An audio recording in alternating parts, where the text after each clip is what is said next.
Halo sadayana, urang ti kelompok genep bade menceritakan hiji cariyos anu dijudulan Nini Masakat jeung Deuleuh Kasaatan. Yuk urang dengerin podcastnya.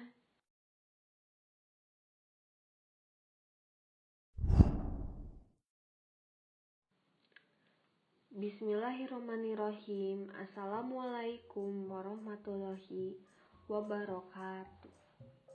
Perkenalkan, nami abdi Mangir Iftari, absen 18 di kelompok genep 12 IPA 7. Di podcast ieu abdi bade mencaritakeun episode 4 atau babak 4 ti carita Nini Masakat jeung Deuleuh Gabus Kasaatan.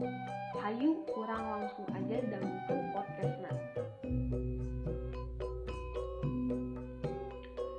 Geus kitu karung teh disembah ku Nini teh bari ngomong kieu. Nuhun Allah, nuhun. Nah loba-loba teuing maparing duit teh. Mana ari keur ajengan aya keneh Dun. Tidinya tuluy gewat dibuka. Geus kitu kersana nu agung dumandakan eta beuling kabeh jadi duit. Aya uang emas, aya uang perak, jeung deui kumaha gedena bae aya nu jadi ringgit, aya nu jadi ukon. Ari isukna tatangga kabeh daratang ngadeg-deg. Yen eta Nini menang bagja boga duit sirang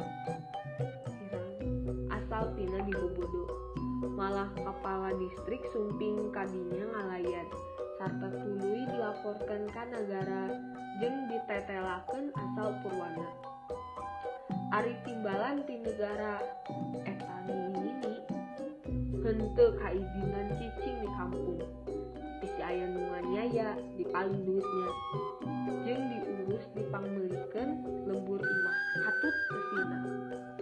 Ti wates harita eta Nini teh jadi sugih teu kinten-kinten. Kitu deui dipikanya ku menak-menak ti sargep kumaulana jeung tambah alus budina. Kalulutan ku jalma rea sobarna dina Sukatulung ka jalma-jalma anu miskin. Sumawona kanu keur kasusahan margi ngaraskeun ka dirina basa keur malarat keneh. Kacaritakeun eta jelma anu mere karung beuling tea kabitaeun naker neuleud eta Nini teh jadi beunghar lantaran dibogodo karung beuling ku manehanana.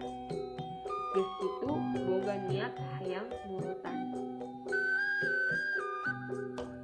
Mung sakitu wae carita podcast ti abdi. Bili aya kasalahan nada dihapunten. Da sadaya saen eta datangna ti Gusti Allah jeung kasalahan eta ti abdi pribadi. Sakali deui nyuhunkeun dihapunten. Abdi ngahaturkeun nuhun bagi sadayana orang-orang anu ngadangukeun podcast ieu. Episode selanjutnya akan dicaritakeun ku rerencangan abdi. Nyaeta rerencangan ti kelompok genep. Billahi taufik hidayah. Wassalamualaikum warahmatullahi wabarakatuh.